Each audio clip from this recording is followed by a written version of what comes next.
To get people excited about Boost Mobile's new nationwide 5G network, we're offering unlimited talk, text, and data for $25 a month. Forever. Even if you have a baby. Even if your baby has a baby. Even if you grow old and wrinkly and you start repeating yourself. Even if you start repeating yourself. Even if you're on your deathbed and you need to make one last call. Or text. Right, or text. The long-lost son you abandoned at birth. You'll still get unlimited talk, text, and data for just $25 a month with Boost Mobile. Forever! After 30 gigabytes, customers may experience slower speeds. Customers will pay $25 a month as long as they remain active on the Boost Unlimited plan. Forever! 88% of the work week is spent communicating, so it's important your team does it well. Enter Grammarly. Grammarly's AI helps teams communicate clearly the first time. It shows you how to make words resonate with your audience, helps with brainstorming, and lets you instantly create and revise drafts in just one click. Join over 70,000 teams and 30 million people who use Grammarly to move work forward. Go to grammarly.com/enterprise to learn more. Grammarly, enterprise-ready AI. Hello and welcome, and thanks for joining me for this episode of Stray Thoughts.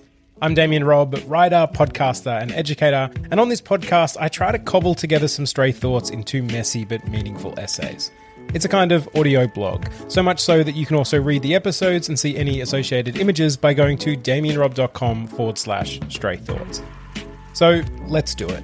Let's share some stray thoughts. And for this one, I want to talk about haircuts, hair disasters, and considering your own reflection.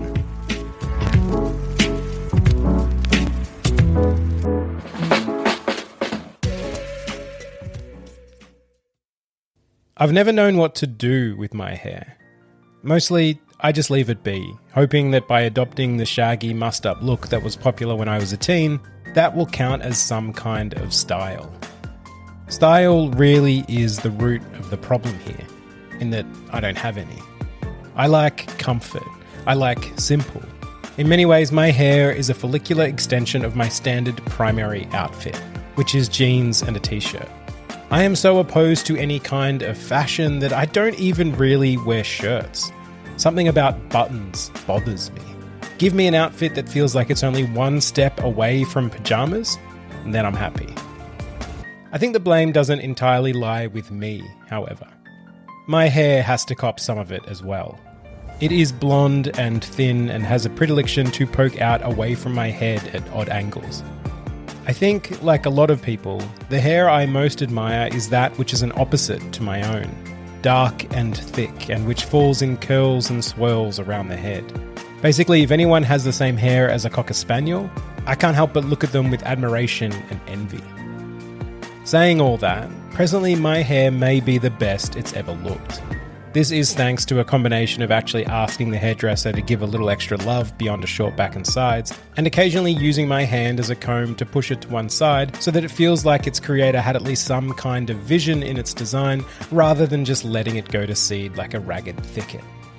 It's not hair you immediately need to call your mum and tell her about, but it's doing what it can. And like I said, this is the peak of what this hair has looked like. Along the way, there has been many a misfire, many a regrettable choice, or more often, no choice at all. Just a weary resignation that I am not a nice hair guy. A lot of it comes down to haircuts. My first memories of getting my haircut is twofold, the first being done by my father.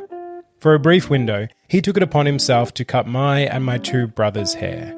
I don't believe he ever did the same for my sister, but it's not outside the realms of possibility. It's one of those experiences from my childhood that I can remember quite vividly. Set up on the cracked concrete of our driveway, sitting on a stool, a towel around my neck, and fear percolating away inside my belly. I'm about to paint my dad in a bad light, but before I do, I want to acknowledge that there are two sides to every story, and maybe my memory is skewed thanks to the extremities of being a kid. Okay, that done, haircuts with Dad were slowly becoming terrifying. It wasn't a question of if he was going to cut us, but when. He was basically giving us a shaved head, but whether it was the clippers or the scissors, at some point there was going to be a moment where metal met skin. My greatest memory of this wasn't even my own haircut, but my twin brother Jonathan's. Dad nicked the back of his ear, the part where it joined his head, and with blood dripping down his side, berated Jonathan for moving. And hey, maybe he did. We were fearful kids, and after the first few cuts, a terrified waiting kicked in for when the next one was going to happen, with us flinching at every trim around our ears. So, haircuts with Dad were a heart-racing experience that left me with my adrenaline up and my hands shaking. My first memory of going to an actual hairdresser was the opposite. I'm sure it wasn't my first haircut that I'm remembering here, but it is likely to be the first one since my long-term memory actually kicked in. In this memory, it is just me and my mum at the hairdresser's, which admittedly already seems false as a sibling of 4, one of whom is my twin. It was rare to do anything with just me and one of my parents. Still, let's go with that. So, Mum had taken me to get my hair cut, and I did all the usual. Sat in the chair, had the giant bib/apron put around my neck, communicated in some way what I wanted. This part was likely done by Mum, as aside from being a fearful child, I was also a shy one, and I also doubt I had any real idea of how I wanted my hair to be cut. And with all this done, the hairdresser got to work. I remember her talking to me as she cut, but talking to my mum mostly, which was fortunate as I was doing everything in my power not to fall asleep.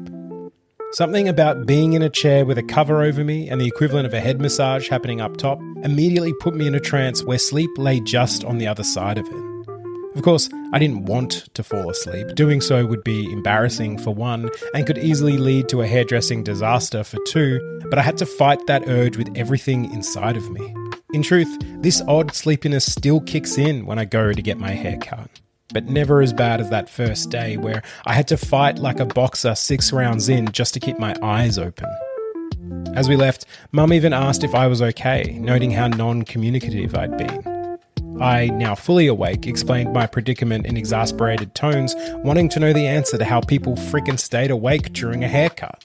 While we're on the topic of haircuts, can we also talk about the strangeness of having to stare directly into your own reflection for 20 plus minutes? That's far more eye contact than I'm used to, even if it is with myself. On reflections, I feel like I can easily picture my own from that day. As if I, adult Damian, am sitting in that chair with a boy who is falling asleep looking back at me. I can see him easily, dressed in his blue and maroon school uniform, getting what was likely a horrific bowl cut, eyes squinting closed but using every bit of his strength and willpower to keep them a little bit open. I can feel his nervousness and uncertainty, worried about being around adults but equally worried about having to talk to other kids too. Looking forward to getting back to his house, his room, and getting lost in a book. He doesn't like haircuts. They are too vulnerable, requiring a small temporary spotlight with an audience of 1, and yet even that feels like too much. They are a social ordeal he has yet to figure out, and won't for years to come, and is simply an experience to get through. I see that boy and recognise him not as myself, but certainly as a part of me. Now, let's fast forward to a few years later. I am in year 8, somewhere between 13 and 14, and have just discovered hair gel. As you can imagine, I'm using too much of it. My hair is longer here, and as would be a running theme in my life, I have no idea what to do with it. But everyone else is using hair gel, and so I will as well. Mostly, I just squish it in, running it through my blonde locks, pushing them one way then the next, adding more until eventually, once it's dried, my whole head is a thick mess that is rock hard while somehow also looking wet. This would continue for years. The worst point in this era, or at least the one I can look back on with the most cringe, is a particular event, a school event, where for some reason I gelled my hair up. I can't remember exactly what the school event was, but for some reason it empowered me to try something different. And so with a head full of hair gel, rather than use my fingers to simply muss my hair and let it fall, I ran them upwards, into the sky, my hair following along. I suspect I looked somewhat like a human dandelion, only with less natural delicacy and more tween boy who's been electrocuted. For the day, it was fine. Everyone was dressed up and looking different, but what would prove to be a semi-disastrous occurrence, a girl I had a crush on, not even truly understanding at that point that it was a crush, complimented the look. Well, like every hopeless dude doing what he can to impress, I wore that look for the next few weeks.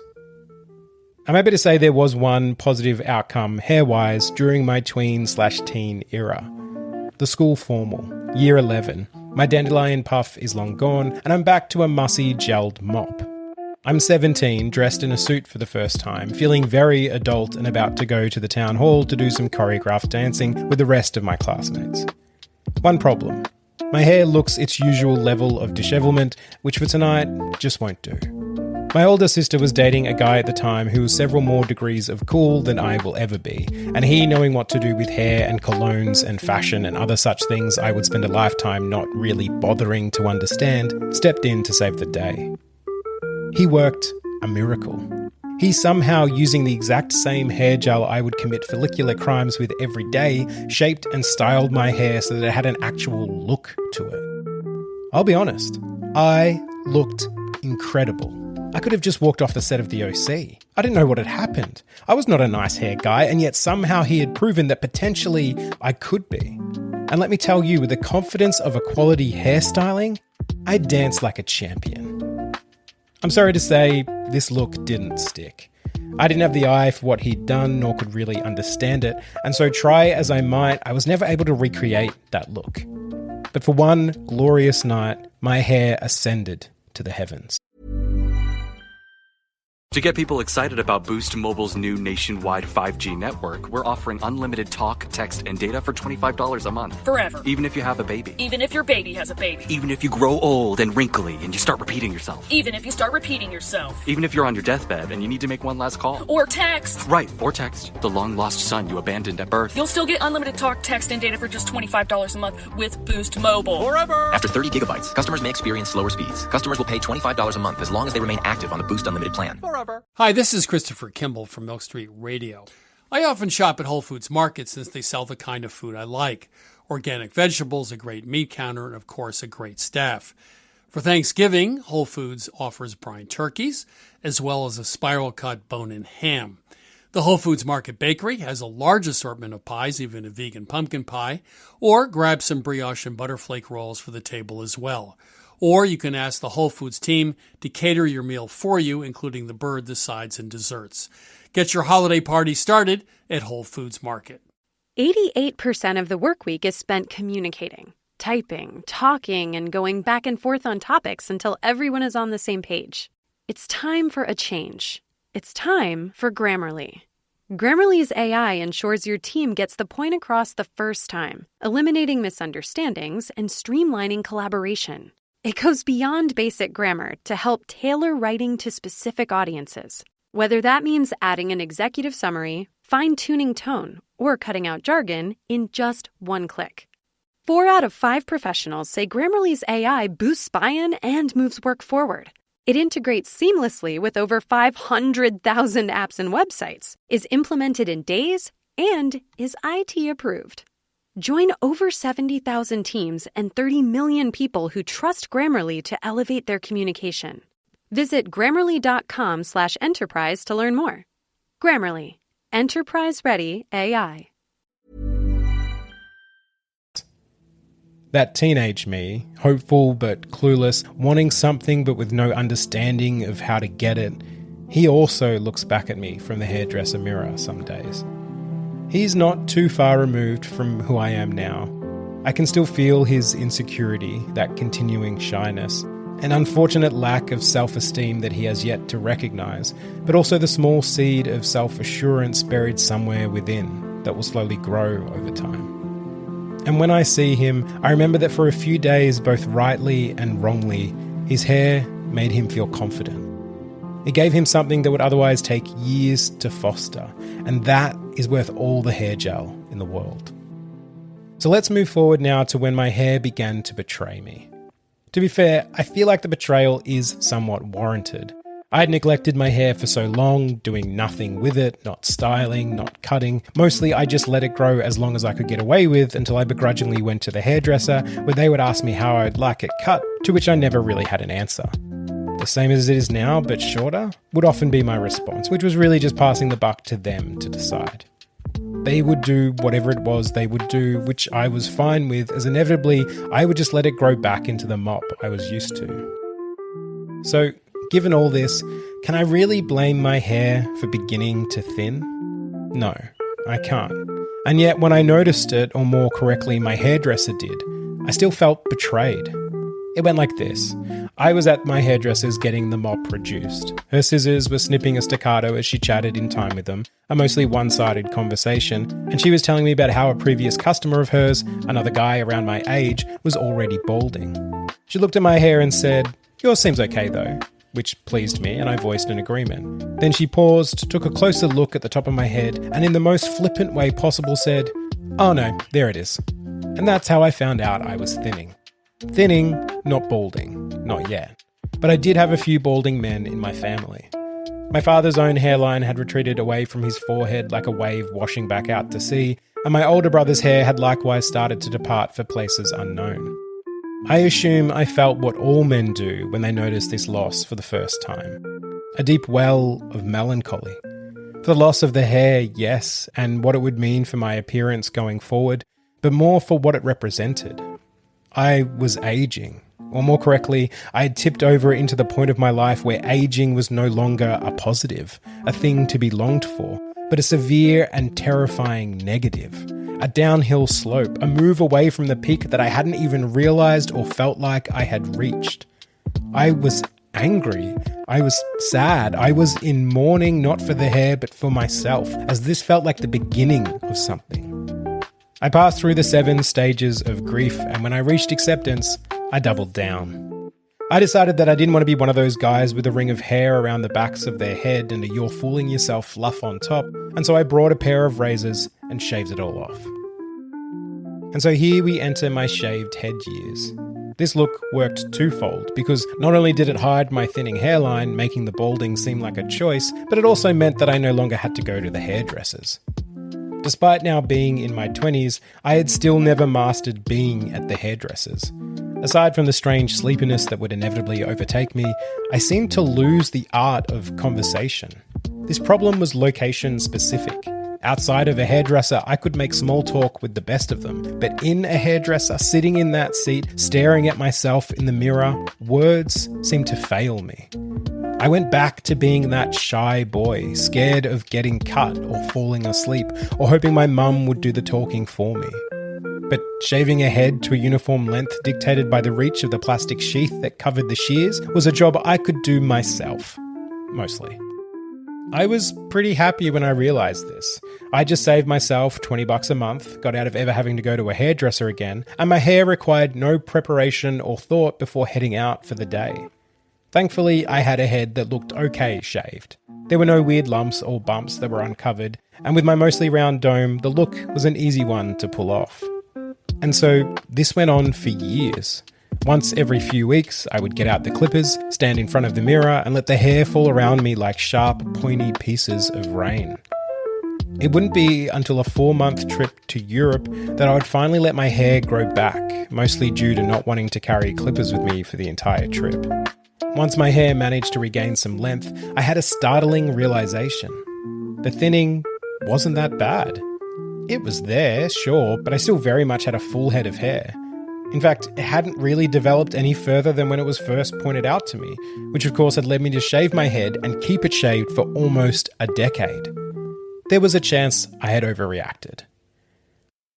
That me, wearing a shaved head both as an act of defiance against his own aging and as a convenient way to not have to style it, regularly looks out at me from the hairdresser mirror. He's almost always there. I just need to turn my head slightly to see him, and I recognise him both as the start of something and a stepping stone to the person I am now. While I can now see the shaving was an overreaction, it also symbolised a change in mindset, an ownership over the course of my hair and my life. During my shaved head years, I headed out on a 2-month solo trip to the States where I would meet my future wife. I left a career in science and took the first steps towards one in writing. I met new people, took chances and said yes.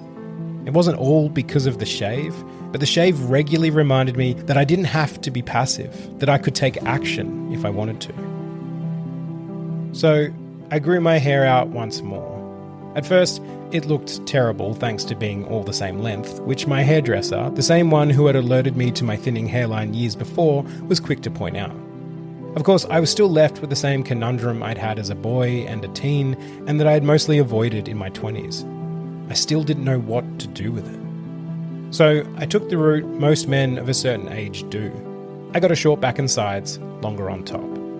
There is a good reason for that. It looks neat, only takes about 20 minutes in the chair, and is easy to maintain since it's really just the dollop of hair on top that you have to worry about. Saying that, my hair is still my hair, and comes with the same quirks and difficulties I started this whole post with. On a recent trip to the hairdressers, while getting it cut by the same hairdresser who believes in saying what she thinks, social norms be damned, after a period of her cutting and me sitting in silence, she came out with, "Your hair is quite challenging." I laughed and told her that I well and truly knew. Since then, I've let it grow a little more beyond a short back and sides, and now while still moppish, there is some shape and even a touch of style to this challenging hair. I like it. It feels like a combination of all the hairstyles I've had before. Nice enough to give me confidence, low maintenance enough that it's still comfortable. I feel like I finally figured out what to do with it. And now when I sit at the hairdressers and look at myself in the mirror and see all those other Damians looking at me, I like that too. In many ways, I'm often surprised to see this man looking back at me, this adult person, fully grown and then some, this future me I could only hypothesize about until now. It makes me realise I'd always thought of my future self as someone separate to me, a figure I couldn't yet know. But in truth, he and I are the collection of all the versions of myself who have come before. And I think that's true for all of us.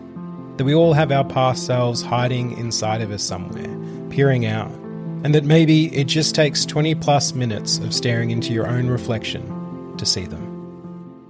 Anyway, I'm off to get a haircut. So thank you so much for listening to this episode of Stray Thoughts. And if you'd like, you can find me on socials at damianrob.writer, or feel free to send me an email at damianrob.writer@gmail.com. And if you enjoyed this, leave a review, tell your friends, all that good stuff. Otherwise, I look forward to talking to you next time and sharing some more stray thoughts. And until then, when next getting a haircut, if you do see your past selves in the mirror, be sure to say hi to them from me.